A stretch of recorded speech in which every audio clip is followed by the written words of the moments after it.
आपण बाजारात जातो, ब्रँडेड वस्तू पाहतो आणि त्या विश्वासाने विकत घेतो. अमूल सारख्या नावावर तर आपल्या सर्वांचा डोळे झाकून विश्वास असतो. परंतु जर मी तुम्हाला सांगितलं की तुम्ही तुमच्या मुलांसाठी जे केचप, मेयोनीज किंवा नूडल्स आणताय ते कदाचित विष असू शकतं, तर तुमची प्रतिक्रिया काय असेल? होय, राजस्थानची राजधानी जयपूरमध्ये एक असा धक्कादायक घोटाळा उघडकीस आला आहे ज्याने संपूर्ण देशाची झोपच उडवली. तब्बल 1.5 लाख किलो एक्सपायरी झालेलं अन्नपदार्थ ज्याच्या तारखा बदलून ते पुन्हा बाजारात विकण्याची तयारी सुरू होती. हा खेळ नेमका कसा चालत होता? यूट्यूबचा वापर करून एका व्यापाऱ्याने लोकांच्या जीवाशी खेळ कसा मांडला आणि सरकारने यावर काय कारवाई केली? या सर्व प्रश्नांची उत्तरं आजच्या या व्हिडिओमध्ये. नमस्कार, मी संकेत आणि आपण पाहत आहात मुंबई आउटलुक. हा सगळा प्रकार जयपूरमधील खो नागोरियन भागात घडला. या भागात मेसर्स ॲथलीट डिस्ट्रीब्युटर्स नावाचं एक मोठं गोदाम आहे. वरवर पाहता एक सामान्य गोदाम वाटायचं, परंतु आतमध्ये जे सुरू होतं ते भयानक होतं. या घोटाळ्याचा पर्दाफाश एका सतर्क नागरिकामुळे झाला. त्या नागरिकाला संशय आला की या गोदामात काहीतरी काळबेरं सुरू आहे. त्याने तात्काळ राजस्थान सरकारच्या 181 या हेल्पलाईन क्रमांकावर तक्रार नोंदवली. तक्रार अशी होती की या गोदामात एक्सपायरी संपलेले अमूल ब्रँड्सचे पदार्थ साठवले जात आहेत आणि त्यांच्या तारखा बदलून ते स्वस्त दरात बाजारात विकले जात आहेत. ही तक्रार मिळताच प्रशासकीय यंत्रणा अगदीच हल्ली.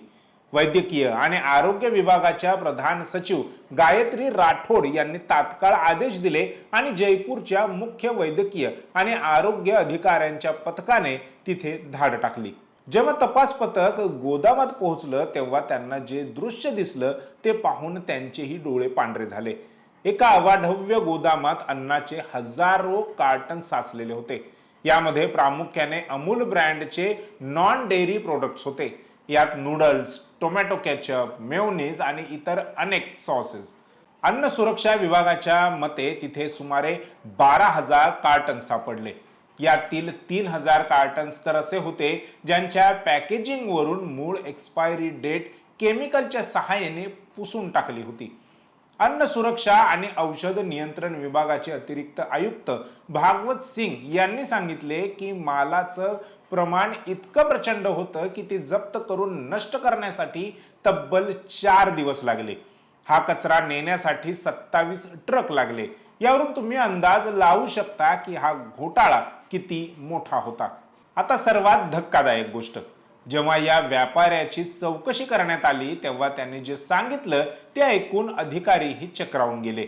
हा व्यापारी जुन्या तारखा कशा पुसायच्या आणि नव्या तारखा कशा छापायच्या हे चक्क यूट्यूब वरून शिकला होता.